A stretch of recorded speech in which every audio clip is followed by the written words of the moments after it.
This is the safety seminar webinar. We're going to do the 1 hour version. Kelly, I believe, forwarded to you the PDF for the student manual. If not, I'll put a link, I guess, in the commentary. If you didn't get that, make a chat comment. Who am I? I'm Jason Gooing. I'm 2024 past president for EMAR, East Metro Association of Realtors, and the president-elect for 2026, and also on the board of directors and whatever else stuff Kelly tells me I'm on or got titles. It really doesn't matter.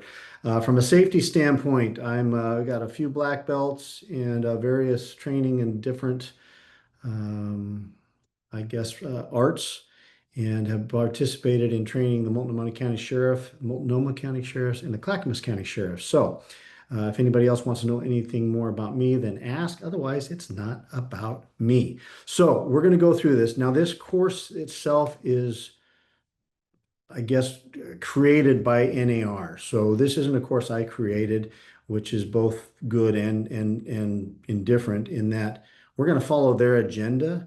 I tried to research and get the most up-to-date statistics for us. And one thing I really put out there, I can't see everybody on my screen. We've got, I think, upwards of 80 some odd individuals going to be on this course today. You never know with self-defense what somebody's past is or current is. So I want to be very, very sensitive to those individuals that may or may not be triggered by something we talk about, right? Even though it may be just on the surface. Everybody has a right to feel how they feel and what they feel, etc. But if there's something that is triggering, etc., please let me know, and we'll be as sensitive as we can to all those individuals. Fair enough? Okay. The other thing, if some of you have taken some of my courses, classes, etc. before, I am not one of those that is offended by you interrupting me, jumping in, asking a question, etc. This is about you, us, and we as we go through this together. So if I talk too fast, not talking fast enough, or you have a question or we want to delve into something more, please let's do it. I see a couple individuals that are on their car phones. Please be careful while you're driving, Eileen. I see that. She's laughing at me right as I'm saying that. So that's good. I called you out. So without further ado, let's jump into this. We'll try to get this done on the time schedule that NAR has put us under. And if we have to tap dance a little bit, we shall do so. So any questions before we get started, or we want to just jump right in?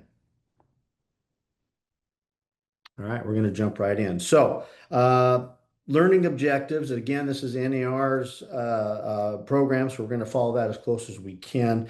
The goal of this course is to instill safety awareness and habits as a second nature so that real estate professionals, you, us, as well as their clients and customers know how to avert, respond, and deal with dangerous situations, trying to avoid harm and practice their profession. Your learning objectives, we're going to talk about motivate real estate professionals to realize the exposure risks, follow safety best practices when showing property, conducting an open house, working in the office, and driving alone or with clients and customers. Now, point of note, the student handbook that was forwarded to you, that's the entire handbook. That includes all the way up of 6 hours worth of this training. So we're doing the 1 hour course here, and that's just going to be us as brokers and the basics of what we do and deal with on a day-to-day basis in our real estate practices. The 3 hour course goes more into what you do with you and your business and your company. And then the 6 hour course delves all the way into a company and how you run a company and what we're dealing with there. So that's the difference between the 1 hour, the 3 hour, and the 6 hour courses. Okay. Um, we're going to learn how to quickly assess a potentially dangerous situation and take appropriate action, safeguard your own and your client's personal data, as well as practice prudent use of social media and mobile phone technology, and encourage all agents and employees to follow safety best practices and company safety policies. So again, any other questions or anything to add on that? One little thing here, if we do have a question or somebody wants to interject and come right in, which I don't mind, I encourage. These are always better when we're doing face-to-face, but 80 some odd people statewide, I don't know how we do that. So this is fantastic. I'm actually kind of really excited about it. Try to not make this too boring for you, but I reserve the right. I love rabbit trails, but I reserve the right to pull us back on track. Fair enough? So nobody's going to get offended if we start to have a dialogue and we need to pull back. It's just me trying to keep on track so we get you out of here on an hour. I respect your time and want to make this as valuable as we can. Okay, so module one, this is your personal safety. We're going to go right into it. So what I'd like you to do is I'm going to ask you a few questions instead of running an actual quiz. I'm going to ask you a few questions. Just keep tally on your own. We're not going to, record this as far as who gets what, etc. But let me ask you these questions.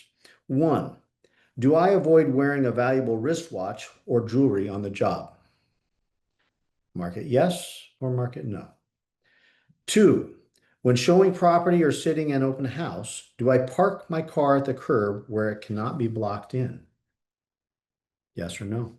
Three, am I physically fit enough to run for a city block or fight off an assault?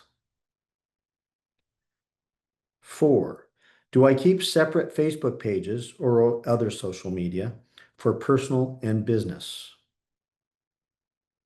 Five, does most of my business come from referrals from people I know? Six, do I show properties only during daylight hours?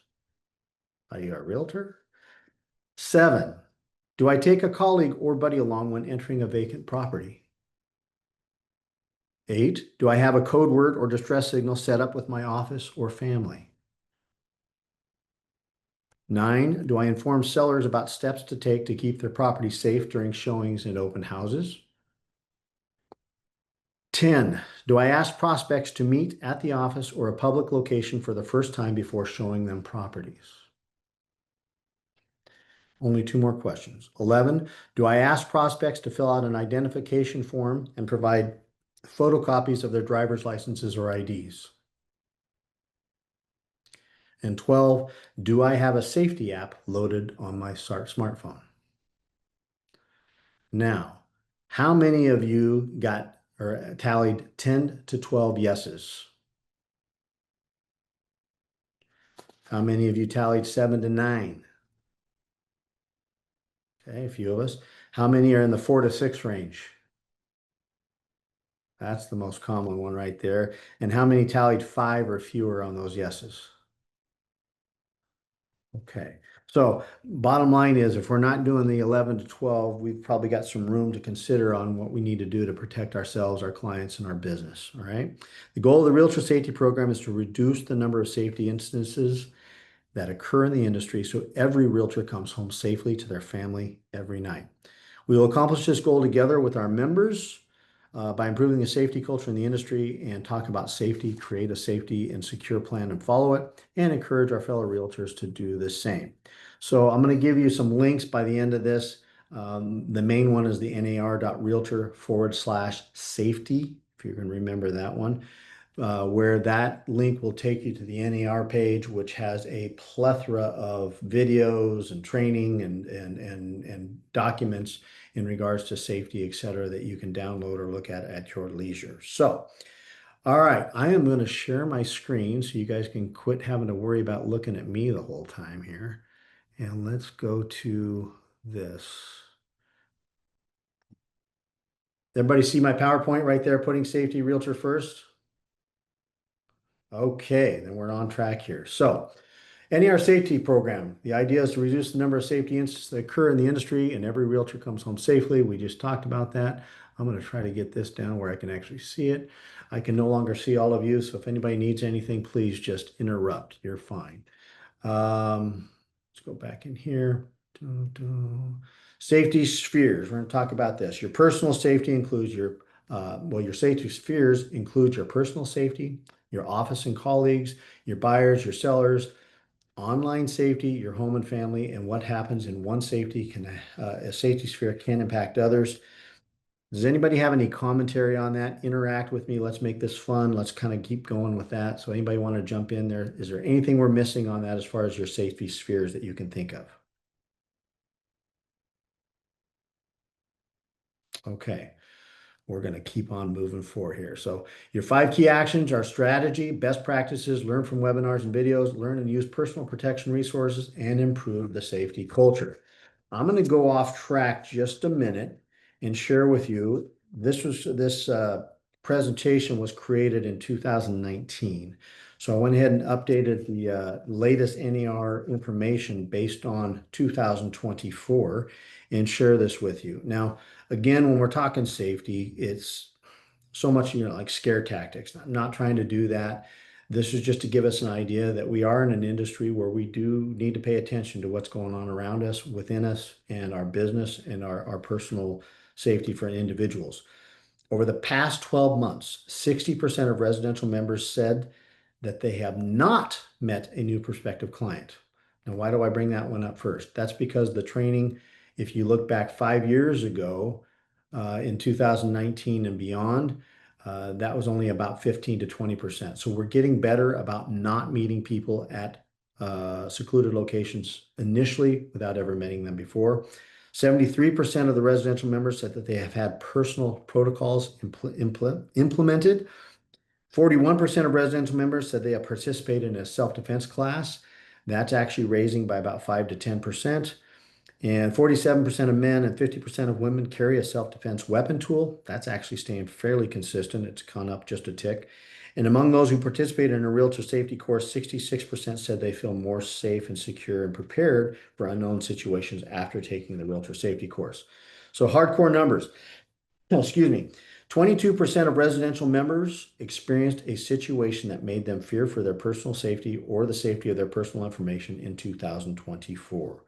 That's actually identical to what occurred in 2023. Residential members most often reported feeling unsafe during open houses. In fact, 34% of them felt that way. After receiving a threatening or inappropriate message, phone call, or voicemail, 31% of our brokers felt a threat to their personal safety, and also 31% during a showing. There's the next highest number is 28% while meeting a new client for the first time at a secluded property, and then everything else drops below there. So again, during an open house, after receiving a threatening call, or during a showing or meeting a client for the first time is when people felt the most threatening. Kind of obvious, but there you have it.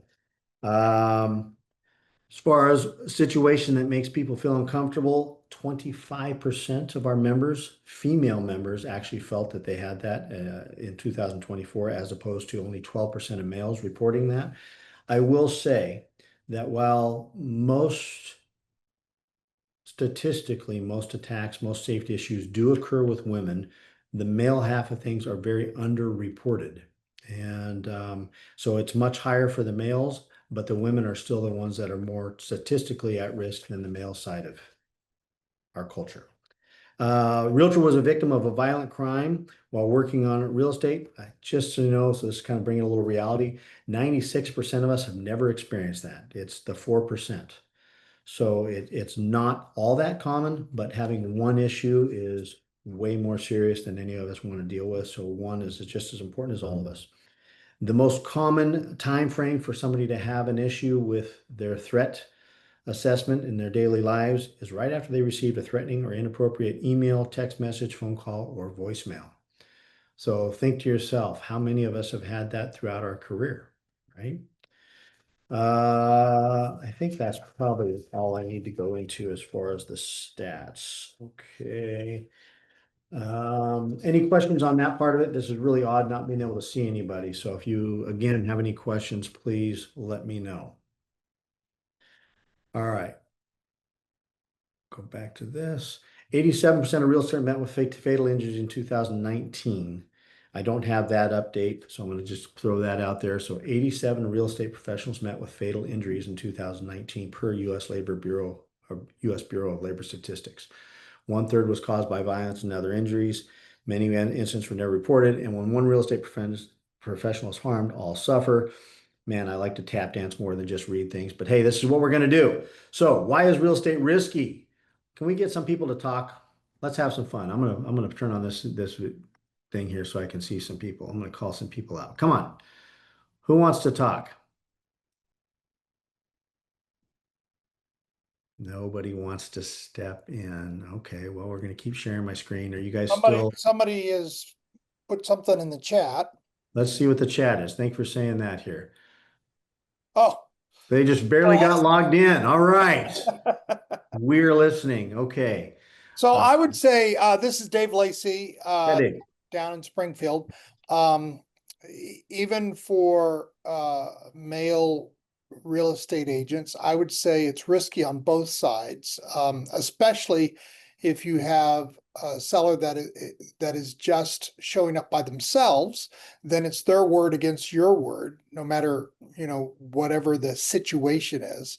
Also, sometimes we're going through vacant homes, and sometimes the risk isn't necessarily with the individual that is our client, but sometimes it's just the property itself, whether or not that there are safety aspects to dilapidated properties or something like that. 100%. 100%, Dave. Good stuff. Anybody else have anything to add with that? There's Jenny Morrow. I see Jenny. Hi, Jenny. I'm just saying hi to people I know, name dropping. Okay, well, we'll just keep I moving. can I say something real quick? Please. With WVMLS, we now have access to forewarn. And so I do get leads off of Zillow, so people that I don't know. And I've been cross-checking people on that, and I've found it very helpful. No, Angela, and that's great. We're actually going to talk more about Forewarn in particular and some of the safety apps out there. We just as a association, we're providing that for our association members this year. Just starting, we're rolling that out this next week actually. So great input on that. That's an Anybody EMAR. else? Is that an EMAR you're talking about, Jason? EMAR, correct. East Metro. Gotcha. Metro. So we'll be rolling that out. Actually, you're kind of the first public to hear that. And we're going to roll that out starting on Monday. So surprise. Okay, well, let's kind of keep moving on here. Everybody's still seeing if somebody could speak up because I can't see, you still see my PowerPoint? Yep. Okay, perfect. All right. So why is real estate risky? We always project an image of success. A lot of realtors nationwide, locally, et cetera, we want to look the part. And somewhat our training, we kind of train people to be that way. You want to drive the right car, dress the right way. You want to look successful maybe before you're even achieve the success. So with that, we tend to broadcast that as an industry, even if you don't as an individual. So the public thinks, I think most of us would agree, that realtors make way too much money. And we don't do ourselves a lot of favors by the way we promote ourselves and project that success, even though that in and of itself is not bad. But you get somebody with the wrong mindset, that's a bullseye for somebody to target in on. And then you come factor that in with meeting unknown prospects at properties, working at unfamiliar properties at odd hours, sitting open houses alone. Now, open houses have changed a little bit. I don't know about you, but a lot of what I deal with my company and my personal business, there's a lot of microphones and videos being recorded in private residence now, way more than they used to be. It's a lot more accessible. So open houses might be a little safer than we've seen in the past. Only time will tell on that. But we definitely enter into a lot of vacant properties. We have squatter risks, strangers that break into there and try to, stay in that vacant property that have nothing to do with the client or prospect that we're bringing that property to begin with. So that's a whole other set of issues. And then you've got meeting a stranger or somebody that you barely know at a vacant property. There's a risk there as well. Driving with strangers while multitasking. I think this has changed a little bit in our industry, and this isn't about just my opinion. You need to interact this with your own business, but a lot of times we're meeting clients at the property. We're not necessarily putting them in our cars anymore. So that risk may be mitigated and dropping a little bit there as well. We talked about public visibility. There's many ways for prospects to make contact. Somebody just said Zillow. We don't know the people who come through Zillow. They're not really vetted. We don't know anything about them. So having an app, I'll just kind of throw that plug out there again, can make a difference for us as far as securing that confidence that they're going to be a viable prospect for us and safe prospect. And then, of course, handling clients' personal information. We do a good job, I think, as an industry on a whole. A lot of the franchises, et cetera, require certain things as far as cloud protection and safety protection, et cetera, there for client information, but it's not perfect. It's not perfect. And when we get into situations where we have contentions, whether it be a divorce or some sort of split with individuals, sometimes information that was shared during the good times is not wanting to be shared in the bad times, and we can be a bullseye for that as well. And so you got to ask yourself, who would harm me?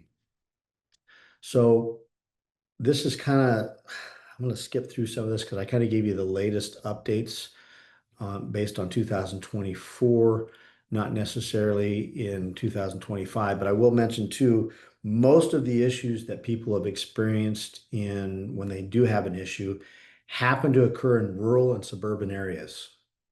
If you're right downtown metro areas where it's nice, busy, it's not quite as hectic. These numbers that we're showing on the screen right here, which says 20% for small town, 23% rural.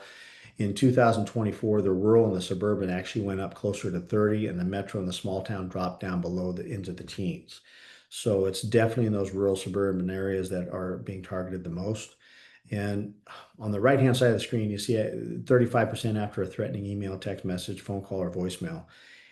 I believe it's crucial for our safety as individuals, but also as an industry. When you do receive something of that nature, I mean, we're dealing with the highest emotions, we're dealing with people's biggest investments that they usually ever make in their life. So, tensions can run high, tempers can run high.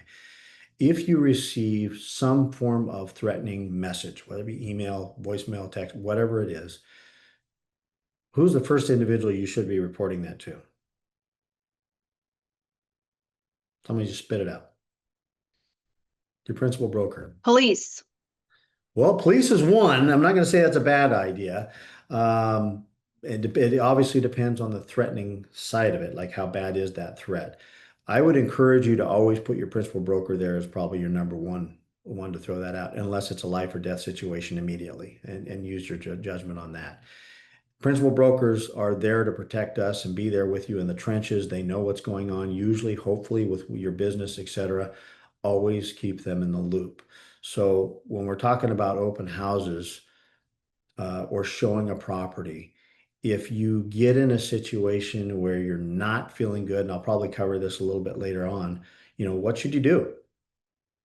Anybody got an idea? You're showing a property to somebody, maybe you know, maybe you don't know. It's first time meeting them, maybe you've known them for a while, but we're at a reason you feel uncomfortable and you're in the house with them. What should you do? Spit it out. Call Come on. somebody and have them on the line. Okay, that's one idea. Anybody else? Leave. Leave. Who said that? Was that Bill? That was Yes, Bill. I recognize the voice. Good for me. Leave. Right? There is nothing wrong with you following your gut. If you feel uncomfortable, your health, your safety is worth infinitely more of anything that's in that house or offending or being embarrassed by having to apologize for a prospect if everything is good. Leave. Get in your car, leave. You don't know an excuse, you don't know an explanation, leave. And the first thing you should be calling is your principal broker. Let them know. Unless it's something way over the top that you need to call the police. I'm not suggesting you shouldn't call the police, but again, we'll talk a little bit about 911 and kind of jump into that. Has anybody tried to call 911 in urban areas? What's your wait time? Right? That could Well, vary. if you can get them to answer, you wait quite a while. It goes into a call center, and depending on where you fall in that line, yeah, it could be a while. So your principal broker, obviously as an owner principal broker myself, knowing several other principal brokers, there's not a one of them that I know that wouldn't want to have that call immediately. That's what we're there for, or one of the reasons we're there for you. So if you have So to leave Jay, the house, go ahead. I had a situation, or we in our area had a situation where one of our folks who was a principal broker themselves and also served on the board had a client that was coming from out of town, first time, wasn't able to meet with the client in advance at their place of business. And so they let that be known in a group. We were actually serving on a committee together. And even though we are technically competitors, we're still cooperating brokers. So Absolutely. my thing to her was, would you like somebody to come with you? And, I'll either stay in the car or stay out front or just shadow you, whatever you feel comfortable. I'm not gonna say anything, but let's do this together. And Beautiful. so that's sometimes how we can cooperate with other brokers. You Absolutely. know that, well said, 100%. The safety is the main thing. And if that scenario actually played out, and I can tell you it has played out for individuals, as a principal broker, you arrange getting the keys, going over to that property, talking to the prospect, making sure they're okay and understanding too, because it may be an innocent thing. On the other side of things, if we've got an individual or individuals that are doing this on a regular basis, I know from the RMLS standpoint, we've had situations in the past where they've sent out broadcast emails to members to let them know that, hey, this individual or group of individuals is doing this, whatever this is, and give a heads up. So kind of like, I think that was Dave who was just talking, but kind of like what we were just discussing, that, we are all members but we're cooperating together. We all want everybody successful and there's enough business for all of us. I feel that completely, but who cares what my opinions are? The bottom line is we all want to be safe. That's one thing we can all agree on. And so with that, if there's something that somebody else needs to be aware of, calling your principal broker will help escalate that so that we can take that to the right degree of disclosing in our industry. Does that make sense? Okay, we're going to keep on moving on here. Let's talk about, what you're using for your safety on this. There's all sorts of, before we get to this, I'm gonna go outside the rules here because I think this is kind of shared a little bit differently, even though that's already up on screen. We talk about what we wear and the bling and all of that kind of stuff. I don't know any discussion, any coaching, any training that I could do or receive, etc., that's going to convince me to change the way I dress, right? We dress the way we dress. Something to be very conscientious of, however, is there's certain attire, forget the watches, forget all of that. There's certain attire, shoes, tight fitting clothing, etc., that could prevent us from actually saving our lives. So male or female, if you're going to dress in a way that maybe, it's how you want to look, it's how you want to impress your people, etc., that's fantastic. But if you're wearing 9-inch heels, I'm being ridiculous, I know, but if you're wearing 9-inch heels, is that probably the best thing to wear while you're showing property? No. So I would suggest that you have a change of shoes with you in your car to show property. If you're wearing something attire-wise that you can't run or try to make a run or try to get away from somebody, you should reconsider what it is you're wearing. Time and place for everything. Anybody have anything to add on that? Okay, now let's get into the weapon side of things and the protection, self-defense kind of weapons. You have pepper spray, firearms, pocket knives, tasers, baton, club, battery operated noise maker. Those are the most common things that we see.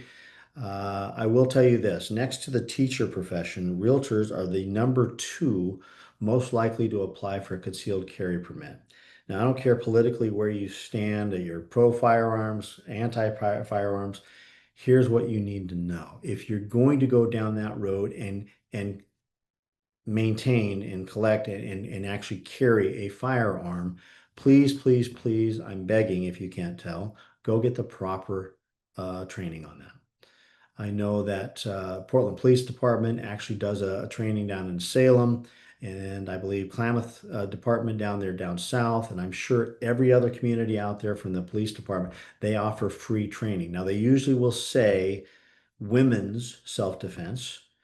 I assure you, unless it's a privately run self-defense just for exclusively for women, anything that's done from the state and or the sheriff side of things, that they don't care what your gender is. You come in and they usually offer that for free.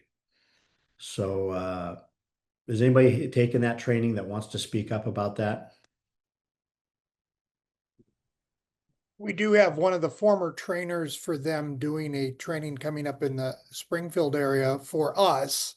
And not necessarily concealed firearm practice, but they're doing pepper spray practice with water-filled pepper spray bottles. So there's the concept from the trainer is, practical practice before you get in an emergency situation, how not to spray it in your own face or into the wind or whatever.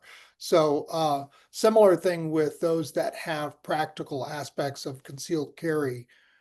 It's great to be able to, in advance, get a little bit of muscle memory going. 100%. That's part of the self-defense part of it. Same prospect. How many, I guess it's going to be difficult on doing a Zoom, but those of you that have actually had self-defense training, just physical self-defense training, does anybody want to comment on on their journey with that process? You guys don't want to just hear me keep talking. So somebody want to speak up about their self-defense pros or cons?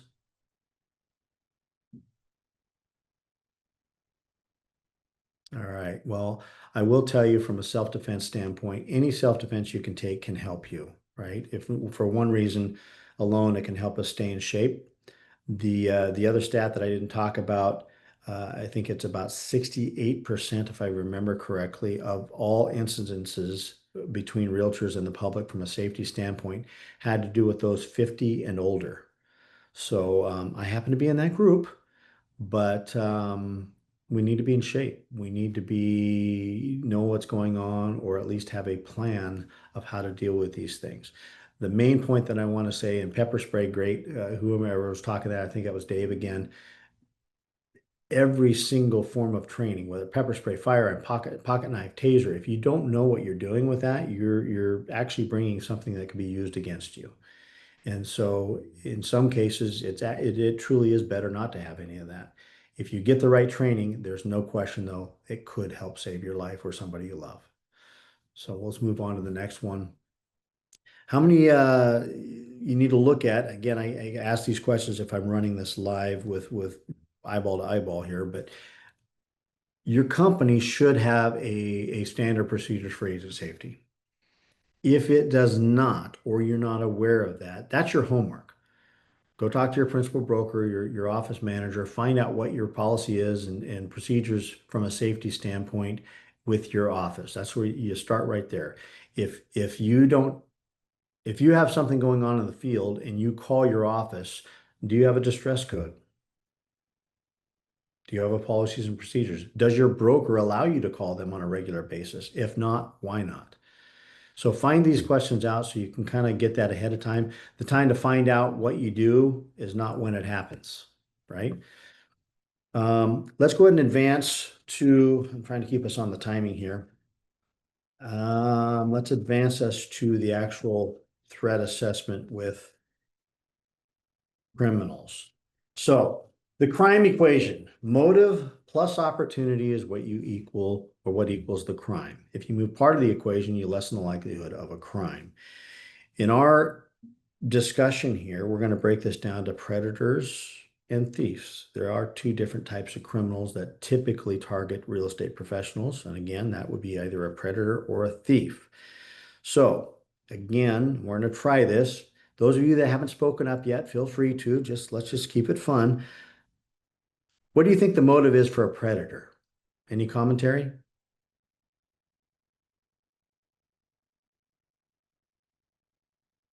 Control. Control? Absolutely. That's primary. Power. Power. Absolutely. Anything else? Those are the two top right there. How about what's the primary motive for a thief? Money? Yeah, money, profit. Fantastic. Now, from a predator standpoint, what type of crime do they usually engage in? Assaults, rapes, murders. Obviously the most dangerous. From a thief standpoint, it's a burglary and a robbery. Now, don't get me wrong, burglary and robberies can turn dangerous very fast. We all know that. We've heard of that. From an emotional standpoint, is a predator emotional or non-emotional? Typically non-emotional. Your predator is usually the one that is emotional. Okay. They're driven by some need, whether it be a perversity, a diversion, or some emotional need on their part. That's usually what drives a predator. From a thief standpoint, it goes back to they're only there for profit. So if we take a time out for just a second, you're trying to minimize a situation. And has anybody ever talked to somebody that's emotionally charged up? We all can nod our heads, yes. And if you tell them, let's just talk it out, let's just work it out, how does that usually work for you? Okay, not too good. If somebody's emotionally charged up, doing a talk and trying to talk them out of a situation oftentimes can actually escalate the situation. So if you're dealing with a predator that has an emotional issue on that kind of side of things, talking usually does not work for them. A thief, on the other hand, sure, it's non-emotional. They want to get away with the least possible attention, etc. The goal for a predator, isolate the victim. Goal for a thief, be isolated. The predator's decision making is to fulfill emotional needs, and the thief, they're looking at potential profit versus risk. So, from an open house standpoint, a showing standpoint, we counsel our sellers, correct, to make sure that there's no opportunity items that somebody could put in their pocket, no um, items that could be left out that could encourage somebody to do something that we wouldn't want them to do.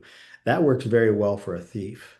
Again, for a predator standpoint, it really doesn't matter. They're there for a different reason. So, neither you or law enforcement can control the motivations, intentions, or behavior of criminals, but there are a variety of ways to reduce the opportunities.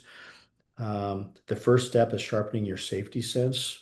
So again, I'm going to keep moving forward here. This is where we're going to talk about, and that's that little graph that I just talked about. Sharpen your safety sense.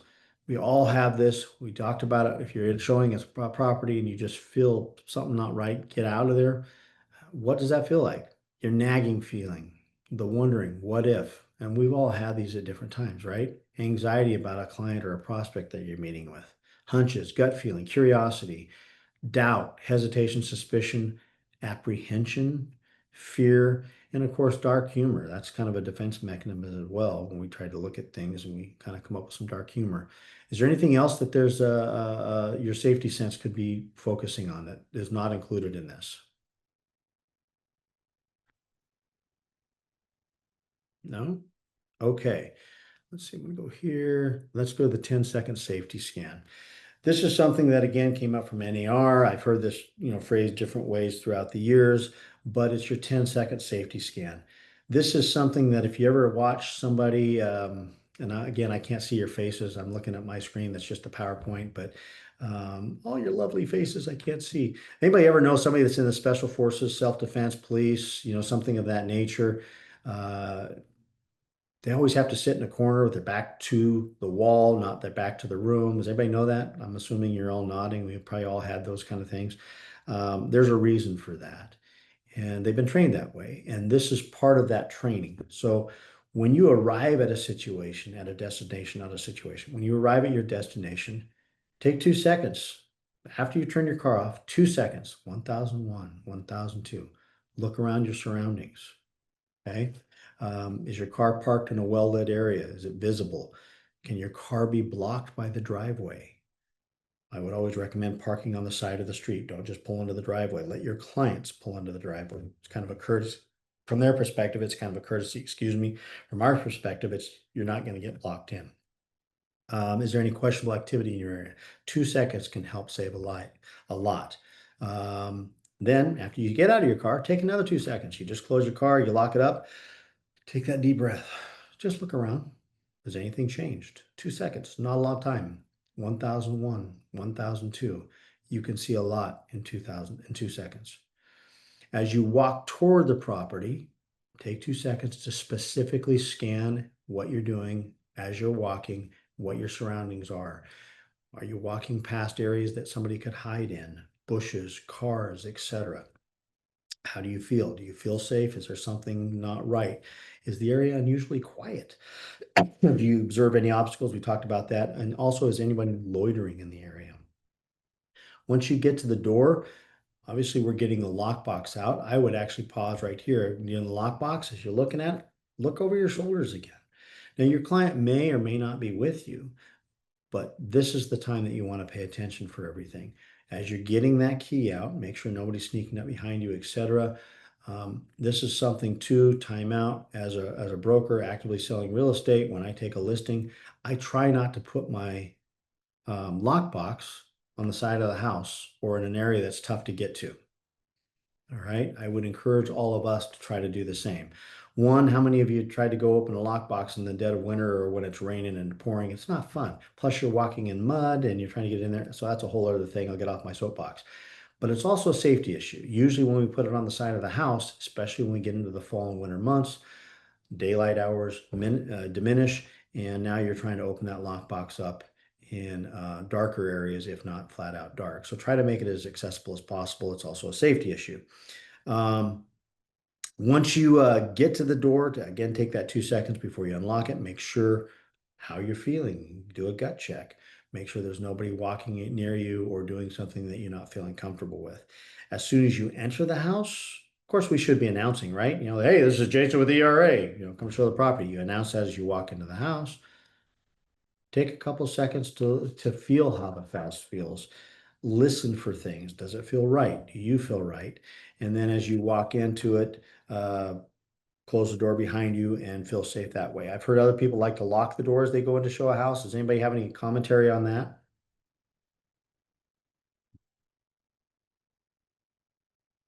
Okay, we'll just keep on moving on. There are some people that feel that once you enter in, you've got your client in the house, you lock the door. There are pros and cons. Pros, you don't have anybody walking in from the street into your listing or into your showing as you're showing the property to your client. Can't deny that. Pros. If you know your client, that's probably a good thing to do. If you're meeting with a client for the very first time and you lock the door, is that safe? No. No, I would agree. I'd probably recommend leaving the door actually open so you have an easy access to leave if you need to on that. So again, not every situation is the same. You need to evaluate, make decisions, but now is the time to think of those things, not when you're there, etc. So, you know, part of this whole process, and it's mentioned in here, but part of this whole process is before you ever go out and look at property, have a plan. This is how you operate. Again, I can't see all your lovely faces, but I'm assuming everybody's starting to use a buyer's guide, a presentation, just like we've used a CMA for the sellers and a seller's presentation. You have policies and procedures just within your own business, me, myself, and I, of how you operate. Part of that should be your safety. And you should know this is what I do when I go show property. Okay. And then when you're leaving, just reverse the whole thing out there. So that's why they say, remember powder, park your car, out of your car, walking to the property, the door, entering the property, and then reverse the scan steps when you leave. Can somebody tell me, is that helpful? Is that kind of elementary or is that helpful for everybody? I have also heard to let the client or the buyer go ahead of you so that like if you're going upstairs or walking around, let them go ahead of you. I couldn't agree more. And the training that I've done in the past for safety that's not NAR directed, we go into that in detail, and I couldn't agree more. You always want to give your client the ability to walk the property. If you're going to go downstairs, do you go first? Do you let your client go first? Client. You let the client go first, right? Upstairs, let the client go first. Oftentimes, it's better for you to arrive early. I know we're all realtors. That doesn't always happen. Usually, we're the last ones to arrive, at least in my experience, but we should be the first ones to arrive, have all the lights turned on, the doors open, the property's already been scoped out. We feel safe and secure. Somebody walks in, it is not uncommon for me and some of the other people that I know to just say, hey, I know you've seen a house before. Open house works great. I know you've seen a house before, but here's the basics for you. It's a 3-bedroom, 2-bath, 1,500 square feet. Help yourself to walking around. I'll kind of be here in the background and holler at me if you have any questions. One, you're giving the impression to your client, which is true, that they can now view that property on their own and they don't have to worry about somebody hovering over the top of them. It's a great way of doing it. It's not the only way of doing it. I'm not telling you that's the way you have to do it, but it's a great way of doing it because it also helps you keep safe, keeps you in that living room area where you can exit if you need to and or find any funny feelings out before it gets too serious. Okay. Any other questions or anything else to add to that? Jason, Yes. I know when I have an open house, I always make sure that I unlock any exterior doors all the way around the house, just so that I would have a quick exit point and making sure I know where all those are. Perfect. Perfect. Jimmy, that's a great point. And Jason, we had a similar thing where you had mentioned arriving early, the importance of arriving early. got to a particular place unbeknownst to us, no advance warning. The seller had set up a mannequin in the master bedroom. So if you can imagine your clients rounding the corner unprepared to see this person in the master bedroom. It gets funnier a little bit. The person was in a negligee. Just whatever. But Wow. yeah. Dave, So you have some interesting clients, I'll tell you that. arriving early. Well, it wasn't my client. I was helping the people view as potential buyers. Yeah. We weren't forewarned by the seller. I've always wanted to write a book, and maybe we should collectively all write a book and become authors together about all these experiences of, people being in there when they shouldn't be, doing things they shouldn't be, and all these things we discover as we're showing property. But in all seriousness, those are the lighter side of things. But we really need to be careful. I see Alva. I really like looking at you better than I looking at the slides. Alva has a question here. Um, Alva, what's your question? Do you want to just speak up there? Oh, sure. So we've Go ahead. talked a couple times about locking doors or unlocking doors. I have such mixed feelings and I can never decide. So when I have an open house, I'm actually a door locker on every door except the front door because I like to see who's coming. And then I don't want to be surprised by someone coming in a back door. So I, but everyone else here seems to say it's better to have them unlocked for easy exit. I struggle with it. I do the same thing in Yeah. our office. We have a really big office, and on the Okay. weekends, sometimes you can be alone if someone goes out to show. We've only have two people that cover Saturdays, and when that happens, I lock all of our rear doors. I hate being surprised by the public or anything behind me. So I just Alva, I think that's great. And I hope I'm not cutting you off. No, I just wanted more discussion or view, or I just Sure. everyone.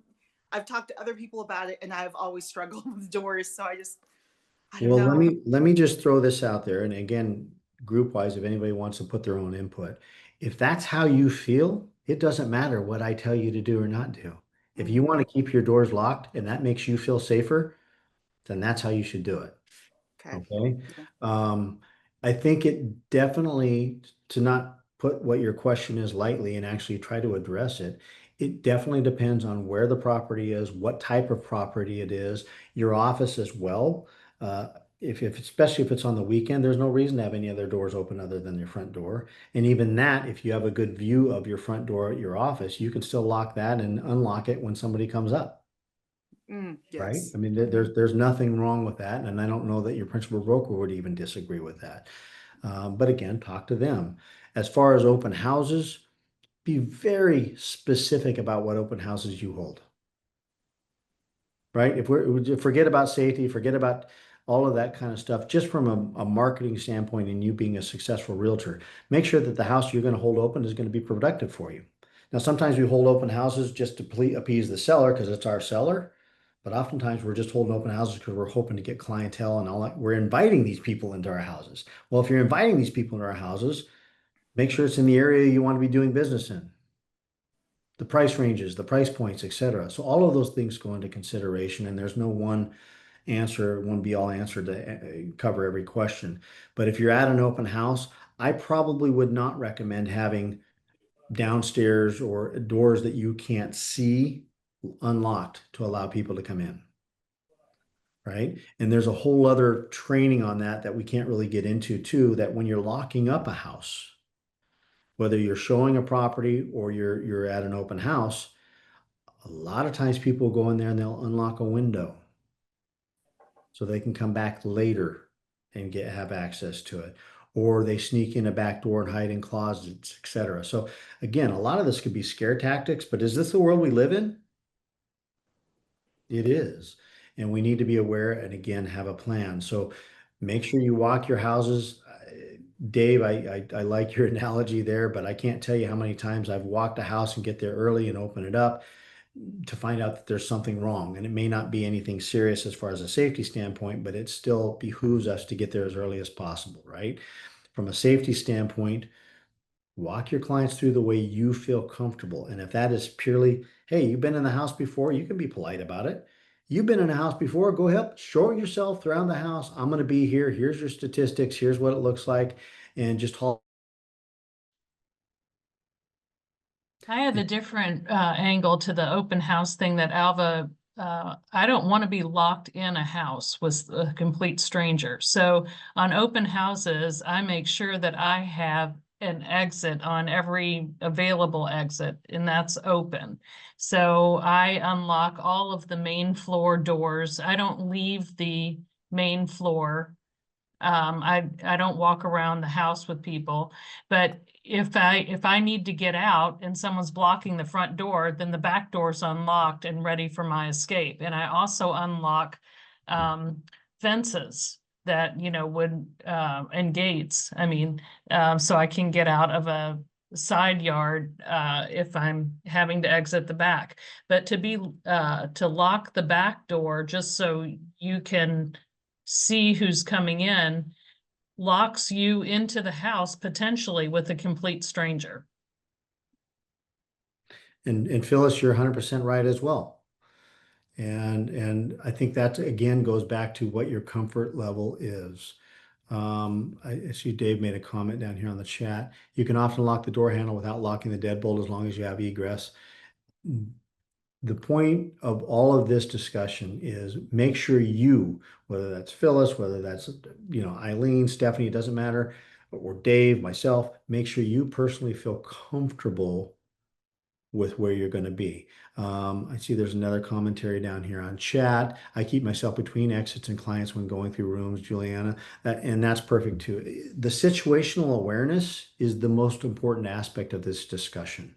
You need to know who, how, where, what, why as best you can, and that includes yourself and includes the client. We've got about 7 minutes here, so I'm going to push through this real quick. You can see how easily this turns into a 2 to 3 hour class, right? We haven't even talked about physical things that you can actually do to protect yourself. But when you're assessing your danger, there's so many things that go into play from your experience, your training, etc., that you need to evaluate before you ever go out there and look at properties. And I'm not going to ask you to raise questions, or raise hands. If you're already feeling uncomfortable about some of the discussion we're having right here, and believe me, we are just scratching the surface. To me, that should tell you that you need to start having more dialogue with your principal broker and seeking out solutions and plans for you. Your plan is the best way of keeping safe, right? One of my partners, Bill, always says you need to have a plan for everything. And I said, I don't have plans. I like to tap dance. Guess what? I have plans. I just didn't realize that's what they were, right? So you need to have plans on how you do everything, how you show property, how you're going to get out of it, etc. So I'm going to go back to my PowerPoint. We're going to talk about how you respond to threats. First thing you do is the denial. This can't be happening. Then you start to say, what should I do? Okay, here goes what I'm going to do. But then you go back to the denial. I'm not going to do this. Now your stress hormones are going on. Your heart rate increases. We shut down. We don't know what's going to go on. This is why training and having a plan before we ever do anything or get in a situation is going to help alleviate a lot of these questions. The strongest defense is a plan of what you will do to avoid high-risk situations and what you'll do if you find yourself in danger. So I have a couple Navy SEAL friends, and this just came up, and they were talking about, hey, you know, as a Navy SEAL, why don't you get in a lot of fights? Why don't you, you know, protect this, and why don't you do that? And the Navy SEAL says, well, I'm trained to kill. We all know that. Why would I ever want to fight or do something that I have no idea what the capability is of somebody else on the other side of things is? So even a Navy SEAL does everything they can do to avoid a confrontation. And they're some of the highest trained individuals on the planet. All right. So the best situational awareness situation that we can find ourselves in is to avoid that situation to begin with. Fair enough? All right. I feel like I'm going in circles here. All right. Fight or flight depends on a combination of factors, your physical capability, your proximity of the attacker, if there's a weapon involved, and your knowledge of self-defense. Escape situation, if threatened, you need to act decisively and escape unharmed. This is a crucial. Don't apologize or announce your intention. If you're not feeling good or safe, etc., leave. Leave. It's always better to apologize if you made a mistake of assessment than it is to be in a situation that you can't get back out of. Running away is as courageous as fighting back. There is no machismo in this. Just get out of there. Okay. Can you escape your fitness level, your clothing, your training obstacles, and do you have a safe location to run to? Should you try to defend yourself? I really think that's a personal decision on that. I don't want to encourage anybody to do something they're not comfortable with. Um, Buy time to assess the situation, create a distraction. On the other hand, and this is crucial, if you're dealing with somebody that's a predator standpoint, and one of the other classes that I've taken, I'm involved with is the FBI Citizens Academy. Has anybody ever heard of it? I highly recommend you get involved with it if you have any interest in that. It's fantastic. I just graduated from it last year, but if you've got somebody that's in this mindset that they're going to do something and they're a predator, you're talking and all that kind of stuff usually doesn't do any good. They're wrong. Something's wired wrong. Get out of there. That's your best defense. Don't sit there. You don't feel like you have to reason with them. Okay. Let's go back here to the should you take a self-defense class? I'm just going to say yes. Everybody should take as many self-defense classes as they can. The one thing I will warn you about, and it actually even says in here that when you're doing a self-defense class, unless you know the individual, there's no reason why you should take a self-defense class by yourself. Can I get an amen on that? Okay, there's a lot of people out there that claim to be self-defense specialists. Hey, we'll do a one-on-one, we'll do all this. They may be fantastic and may be totally legit and awesome, but unless you know them, it's far better to go in a group setting. One, you can gauge your activity and your progress based on others that you're dealing with and say, hey, wait, I'm not so silly. This is what everybody's going through. And two, you're going to gain more information by others, individuals' experiences, etc. I feel like I'm mushing my words because I'm trying to talk too fast. But go get a self-defense class. Find out. Ask your principal broker. Ask your fellow associates what their experience is. Do they have anything to recommend? Does anybody have anything else they want to add to that part of it? Okay, we're going to move on to the next part of it here and close ourselves. We already talked about should you arm yourself, learn self-defense. Your smartphone. Okay, this is the last part of this. There are many apps out there that we can utilize on our smartphone. Now, keep in mind, your smartphone apps are only as good as your reception that you have.